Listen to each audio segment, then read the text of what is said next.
하나님 말씀을 받을 때는 이 말씀 속에 누가 계십니까? 요한복음 1장 1절에 말씀은 하나님이라고 하셨습니다. 말씀 속에 하나님이 계세요. 오늘 이 말씀을 내가 받을 때에 사도행전 10장 44절을 반드시 강조합니다. 성령 하나님께서는 말씀 가운데 오십니다. 오늘 현장 되시기 바랍니다. 하나님을 경외하는 사람, 전심을 다하고 예배를 드릴 때 온전히 예배에 집중하는 사람, 항상 하나님 볼 때 충성하는 사람, 그리고 하나님 앞에 전심을 다해서 내가 주님을 위해서 헌신하는 이런 마음을 가지고 주님 앞에 나온 사람은, 이 사람은 주를 경외하는 사람인데, 하나님을 경외하는 사람은 시편 5편 7절에 본문 말씀은 이렇게 기록하고 있습니다. 주를 경외하는 자는 성전을 향하여 예배하리이다. 세 단어가 나옵니다. 주를 경외하는 자, 어디를 향하여? 성전을 향하여 예배하리이다. 경외, 성전, 예배가 나옵니다. 하나님을 경외하는 사람, 전심을 다하여 하나님을 섬기면서 내가 행동으로 나타내는 이런 사람들은 어디를 향합니까? 성전을 향합니다. 성전을 향한다는 것은 성전 중심의 신앙생활을 한다는 것입니다. 성전을 바라봅니다. 항상 성전 중심으로 신앙생활을 하면서 성전과 함께 웃고 성전과 함께 우는, 그리고 성전 기도를 늘 사모하는 이러한 사람이 주를 경외하는 사람입니다. 주를 경외하는 사람은 반드시 성전의 중심의 사람입니다. 이 사람들이 어떤 사람일까요? 바로 누가복음 2장 27절에 성령의 감동을 받은 사람이 성전에 나옵니다. 사도행전 2장 46절은 성령의 사람들이, 오순절 성령이 임하고 난 후에 이 사람들이 바로 나타나는 현상을 성경 한 가지를 기록합니다. 어떤 사건을 기록하냐면 사도행전 2장 46절에 말씀하시기를 그들이 날마다 마음을 같이하여 성전에 모이기를 힘썼습니다. 항상 성전 중심입니다. 성경 말씀은 주를 경외하는 자가 성전을 향하는데 뭘 하고 있습니까? 예배하리이다. 예배를 드립니다. 이 성전에 누가 계십니까?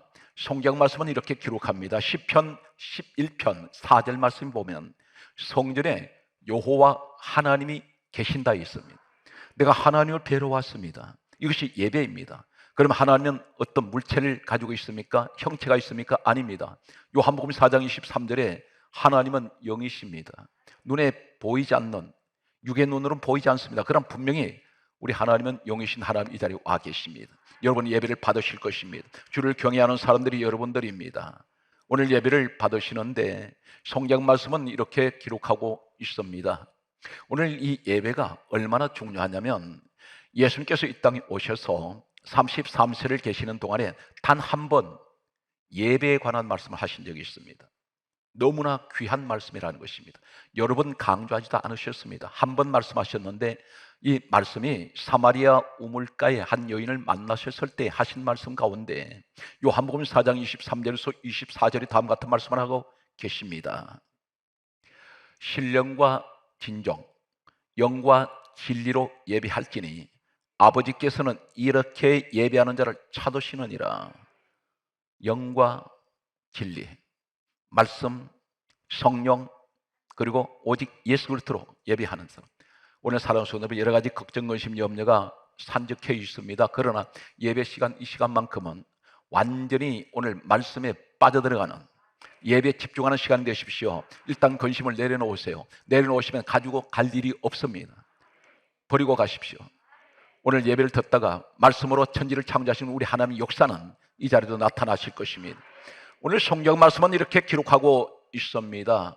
시편 50편 5절에 하시는 말씀이 나의 성도를 내 앞에 모으라. 그들은 제사로 나와 언약한 자들이다. 이 성도란 말은 하나님을 경외하는 자입니다.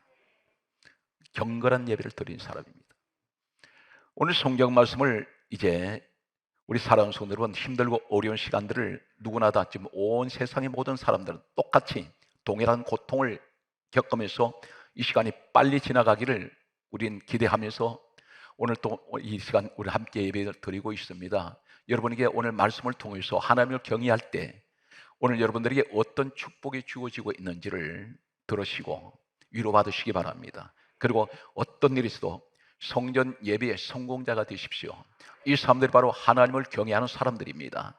첫 번째, 성경 말씀은 이렇게 기록합니다. 하나님을 경외한다는 이 의미가 어느 정도로 실감을 할 수가 있을까요? 도대체 하나님 경외한다는 것이 어느 정도가 되어야 하나님을 경외한다고 할 수가 있겠습니까? 이렇게 우리가 질문할 때에 하나님께서 다음같이 말씀합니다. 아브라함을 말씀하십니다. 창세기 22장 1절 말씀을 보게 되면 아브라함에게 100세 때 주신 아들이 있습니다. 아브라함에게는 평생에 이처럼 귀한 사람이 없습니다. 모든 것을 다 내어주어도 100세 얻은 아들 이삭만큼은 내놓을 수가 없습니다. 그런데 하나님께서 성경 강조합니다. 창세기 22장 1절에 하실 말씀이 아브라함을 시험하시려고 테스트하시겠다는 것입니다. 여러분, 가끔 하나님은 내 믿음을 테스트하실 때가 있어요. 확인해 보시겠다는 것입니다. 때로는 어려움이 닥쳤을 때 너 어떻게 행동하는가 내가 보자. 아니면 많은 것을 주셔놓고 또 테스트하십니다. 아브라함에게는 후자입니다. 주셔놓고 테스트하십니다. 너 아들 이삭을 너 모리아산에 데려다가 칼로 이 아들 죽여서 나한테 제물로 바쳐라. 번제는 대단히 참혹한 끔찍한 그런 제사입니다. 이 제물을 죽일 때 껍질 벗기고 살 다 도려내고 뼈는 뼈대로 추려내고 이렇게 해서 불로 태워야 됩니다. 이 일을 아버지 아브라함 보고 하라는 것입니다. 그런데 성경은 놀랍게도 단 한마디 아브라함이 왜 그렇습니까? 하는 질문 한마디가 없습니다. 주실 때는 언제시고 왜 이렇게 참혹하게 아이를 죽이라 하십니까? 이런 질문을 할 수 있는데 단 한마디 말 없이 3일 동안 이 아들 데리고 아브라함은 모레아산으로 향해서 갔습니다. 그런데 칼을 들어서 내리치려고 할 때에 하나님께서 다급하게 말씀합니다. 아브라함아, 칼을 거두어라. 그러면서 하시는 말씀이 여기서 위대한 말씀을 하십니다. 창세기 22장 12절에 하시는 말씀이 이제야 네가 하나님을 경외하는 줄 내가 알겠노라. 그 생명 같은 아들까지 말 한마디 네가 나한테 대꾸 한마디 없이 갖다 바치는 그 믿음을 보니 너는 생육하고 번성하고 너 자손을 인하여 이 아이로 말미암아 천한 만민이 복을 받는 그 복을 약속을 하시면서 믿음의 조상이라고 칭호를 내리셨습니다. 힘들고 어려울 때 하나님 테스트가 주어질 때가 있습니다. 그 전제가 어떤 것입니까? 축복입니다. 반드시 하나님의 테스트는 축복에 전제되어 있습니다. 신약에 와서 예수님께서 오병의 사건 때에 여기서 빌립에게 시험하신 적이 있습니다. 오병의 기적을 행하실 때에 빌립에게 먼저 물어보셨습니다. 성경이 이렇게 강조합니다. 빌립을 시험코자 하심이라. 빌립아, 이 많은 사람들을 어떻게 하면 먹일 수 있겠느냐? 그랬더니 여기서 빌립이 믿음 없는 소리 했습니다. 예수님 앞에서 돈 계산했습니다. 200데나리온의 떡을 가지고 부족하리다. 여기서 주님 앞에 믿음으로 고백해야 되는데 여기서 주님은 다시는 빌립에게 대화를 하지 않습니다. 오늘 아브라함은 자신의 생명보다 더 귀한 것을 드려질 때 이것이 바로 하나님을 경외하는 것입니다. 우리에게 내가 주를 경외한다면 내가 하나님 앞에 주신 것 아까운 것이 없이 들을 수 있는 이 믿음의 사람이 하나님을 경외하는 사람이라는 것입니다. 한 사람을 더 말씀을 드리면 다니엘이 있습니다. 이 다니엘은 바벨론의 포로로 잡혀간 사람입니다. 그런데 이 사람이 그곳에서 출세를 했습니다. 국무총리가 되었습니다.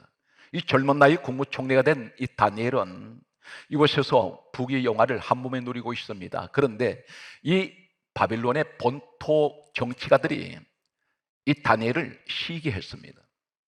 포로로 잡혀온 사람이 이방인이 국무총리가 됐다는 이 사실 앞에서 그들은 이 사람을 제거시키기 위해서 왕에게 한 가지 상소를 올렸는데 평소에 이 다니엘은 하나님만 섬기는 대단히 하나님을 경외하는 사람이었습니다. 이 사실을 알고 있는 이 바벨론 사람들은 이 다니엘은 하루에 3번씩 기도하는 모습을 보았습니다. 그래서 왕명을 만들기를 한 달 동안 자신들이 섬기는 신 외에 다른 신을 섬기거나 기도하면 사자굴에 던져놓기로 했습니다. 다니엘이 이것을 알고 있으면서도 그날 또 집에 돌아가서 전에 하던 대로 예루살렘을 향하여 창을 열었습니다. 예루살렘이 어딘가요? 수말리 길에 자신의 본국에 그 예루살렘에 하나님 성전이 있는 곳입니다. 그곳을 향하여 가지는 못하지만 너무나 성전을 사모하는 마음을 가지고 하루 3번씩 평소에 기도하던 대로 기도하다가 이 사람은 발각되어서 사적으로 던져지게 됩니다. 이 사람은 기도하다가 예배 드리다가 하나님을 경외하다가 발각되면 이 사람 국무총리 자리에 박탈당합니다. 부경화 다 잃어버립니다. 생명마저 잃어버립니다. 사족으로 들어가야 합니다. 그런데 이 사람은 한 달 동안만 참으면 되는데 이것을 참지 못합니다. 그런데 사족으로 던져졌을 때 하나님 경외하는 이 다니엘 보시고 다니엘서 6장 22절에는 천사가 이미 사족으로 들어와서 천사를 꼼짝 못하게 입을 봉해놓고 천사가 가로막고 있습니다. 하나님 지켜주셨습니다. 이 사람 다니엘이 사족으로서 나왔을 때 어떻게 되었을까요? 다니엘서 6장 28절 말씀에 보면 다리오 왕과 고레스 왕 시대에 형통하였더라. 정권이 2번 바꿔졌습니다. 왕이 2번 바꿔지는데도 다니엘은 변함없이 국무총리 자리에 그대로 있습니다. 왜 그렇습니까? 하나님이 형통하게 하십니다. 언제? 하나님을 경외하는 사람이. 성경 말씀은 오늘 이제 주를 경외하는 자에게 어떤 축복을 낼까요? 사랑하는 성도 여러분, 이 시대에 아무리 나와 가까운 사람이 무슨 말을 해도 그건 위로가 되지 않습니다. 수많은 말을 해도 그건 말에 지나지 않습니다. 아픈 사람에게 수많은 위로해 보세요. 그 아픔이 치료 안 됩니다. 중요한 것은 우리 하나님만이 우리를 위로해 주시고 우리 하나님 나를 도와주셔야 됩니다. 하늘에서 오늘 또 이 시간 내려다보시는 우리 하나님 아버지께서 대단히 흐뭇한 마음으로 이 마지막 시대에 믿음 지키기 힘든 시대에 교회 나오기 어려운 이 시대에 오늘 예배를 드리고 있는 여러분들 바라보실 때 하나님께서는 그 신앙 지키는 여러분들을 보시고 얼마나 기뻐하시겠습니까? 오늘 성경 말씀은 이렇게 기록하고 있습니다. 시편 25편 12절 말씀을 보면 하나님을 경외하는 사람에게는 그 택할 길을 그에게 가르쳐 주시리라. 이 택할 길이 뭔지 아십니까? 우리는 평생 가는 길이 있습니다. 사업을 하는 분은 사업의 길이 있고 자녀는 자녀의 길이 있으며 직장은 직장의 길이 있으며 모든 삶에는 가는 인생길이 있는데 그 인생길 가다가 비극을 만날 때가 있습니다. 불행한 길로 접어들 때가 있습니다. 사망의 길로 갈 때가 있습니다. 그런데 하나님께서 말씀합니다. 하나님을 경외하는 사람에게는 내가 택할 길이 있다. 지명해 놓았다는 것입니다.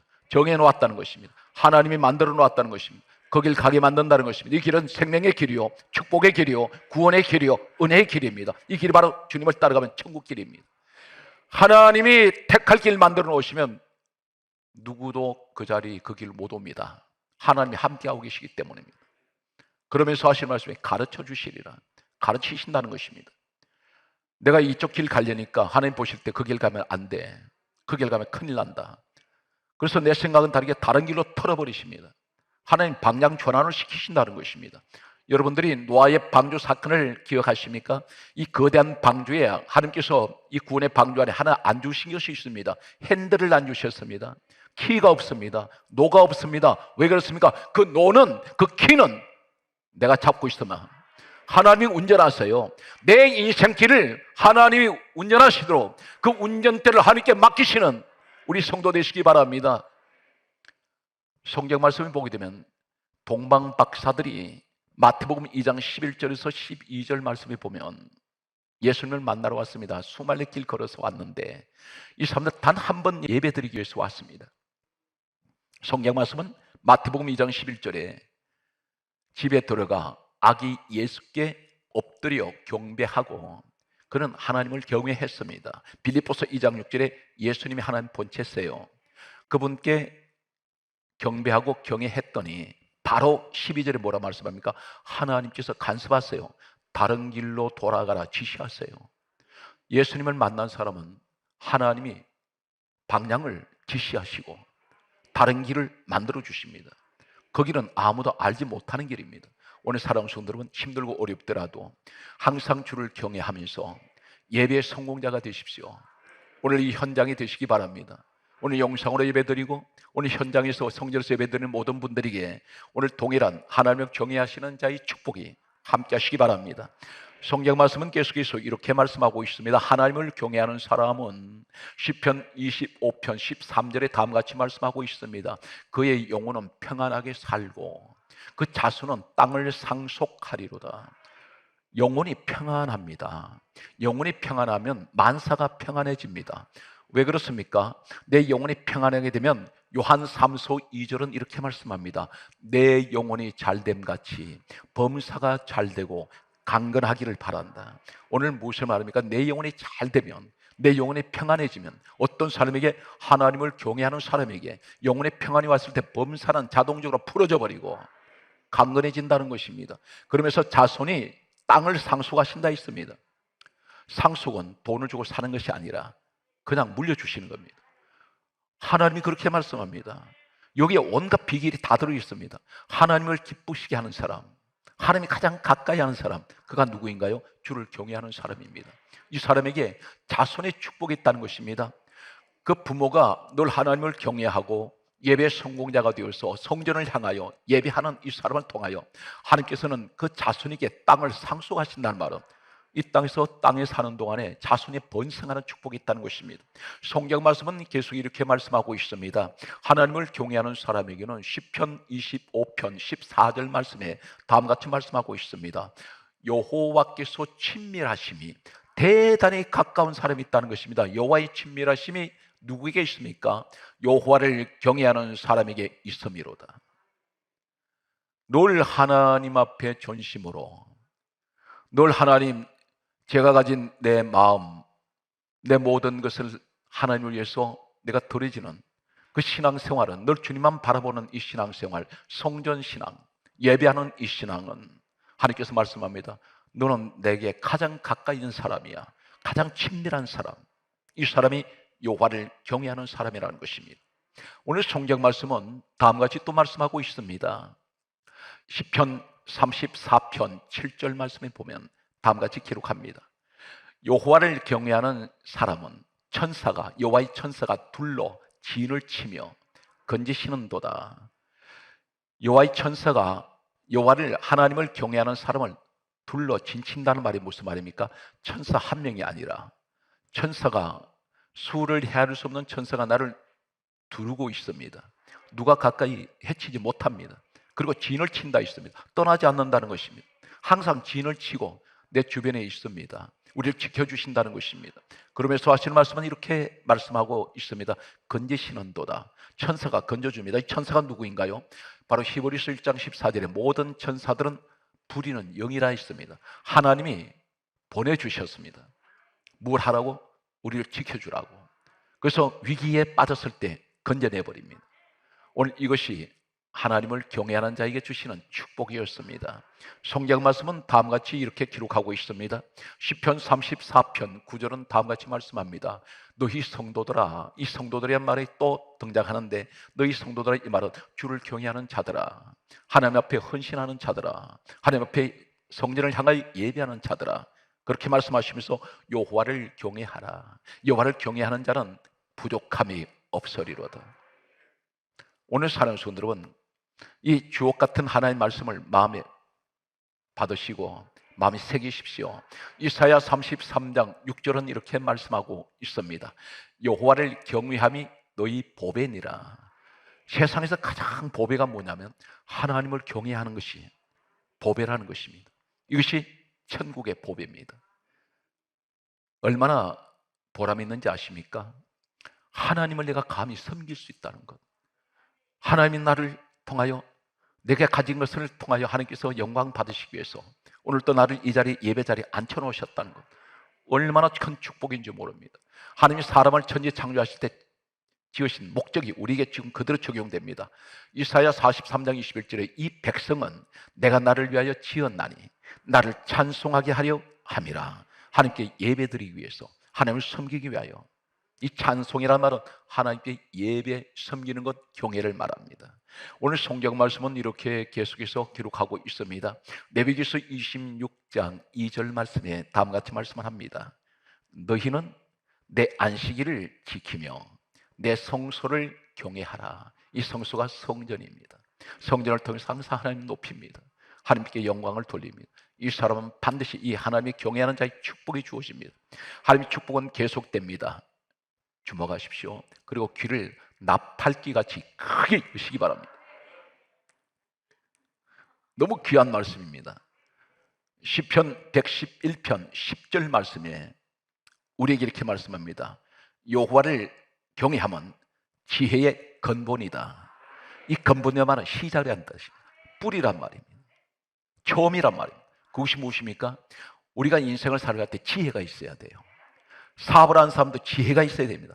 자녀들에게 지혜가 있어야 됩니다. 지식과 지혜는 다릅니다.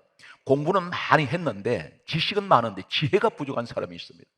이 사람은 실패합니다. 세상 정보는 엄청 많이 알고 있는데 이 사람이 지혜가 부족해요. 그러니까 사업이 어려움이 옵니다. 어떻게 경영할 수 있는 지혜가 없습니다. 하나님께서 말씀합니다. 지혜의 근본이 무엇인지 아느냐? 하나님을 경외하는 것이다. 너 하나님 경외하면, 전심을 다해서 하나님을 섬기면, 예수 그리스도를 섬기면 내가 너한테 이 지혜를 주마. 이것이 지혜의 근본입니다. 하나님을 경외하는 것이 또 어떤 것일까요? 성경은 놀랍게도 시편 119편 161절에 다음같이 말씀하고 있습니다. 나의 마음은 주의 말씀을 경외하리이다. 하나님 말씀을 내가 높이고 하나님 말씀을 의지하고 하나님 말씀을 믿는다는 것입니다. 이것이 하나님을 경외하는 것입니다. 그게 따라서요, 시편 145편 19절 우리의 기도 제목이 다 들어있습니다. 뭐라 말씀합니까? 시편 145편 19절 하신 말씀이 하나님을 경외하는 자는 하나님께서 그 소원을 이루어 주시고, 내가 이루는 것이 아니에요. 내가 하나님 앞에 기도했더니 하나님 그 소원을 이루어 주세요. 그리고 하시는 말씀이 기도 응답이 나오는데 그 부르짖음을 들으신다 했습니다. 우린 기도를 아무리 해도 기도 응답이 안 될 때가 있습니다. 왜 그렇습니까? 경외하지 않기 때문에. 그리고 성전을 사모한 마음이 없고 예배를 무시해버립니다. 그런 사람은 하나님 부르짖음을 듣지 않습니다. 여기 성경에 반드시 단서가 있습니다. 하나님을 경외하는 사람은 그의 소원을 이루어 주실 뿐 아니라 부르짖음을 들으시고, 세 번째가 뭘 말씀입니까? 구원하시로다.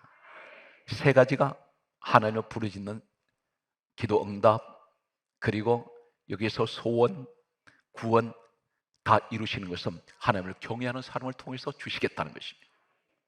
크신 은혜가 함께 하시기 바랍니다. 계속되는 하나님을 경외하는 자에게 주신 축복은 계속됩니다. 이 시대는 수많은 병이 들끓고 있습니다. 현대의학이 병을 따라가질 못합니다.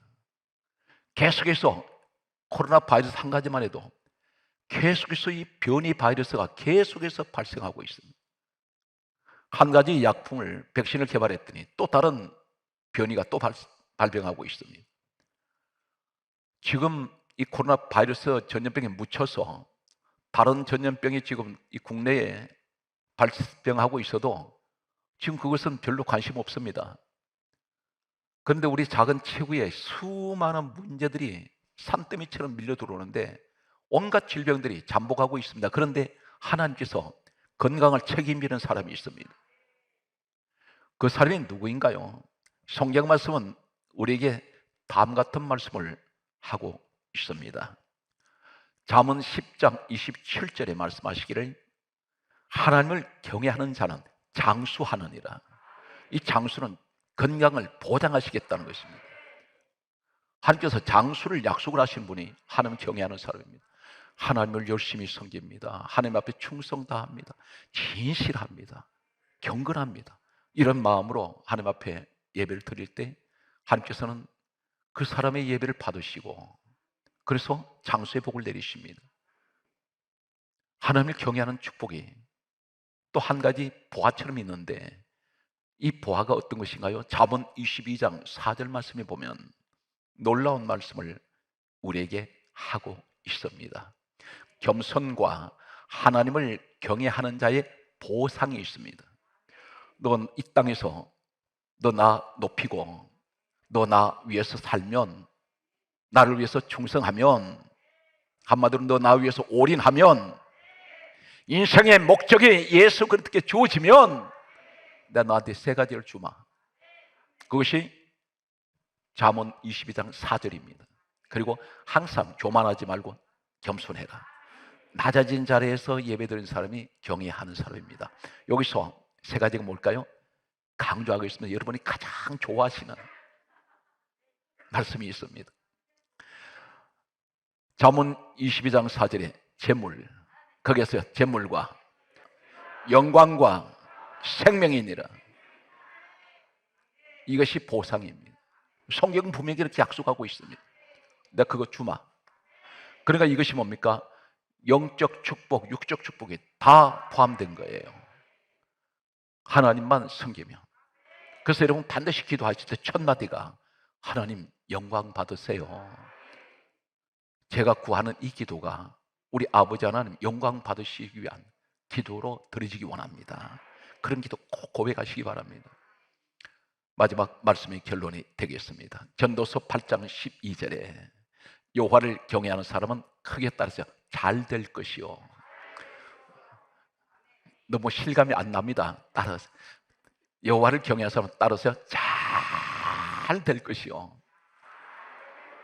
집에 가실 때까지 잘 되시기 바랍니다. 오늘 여러분 범사위에 항상 하나님을 경외하시는 이 평안, 이 약속의 말씀이 오늘 또 예배하는 우리 모든 성도에게 함께 하시기를 주의 이름으로 축복합니다.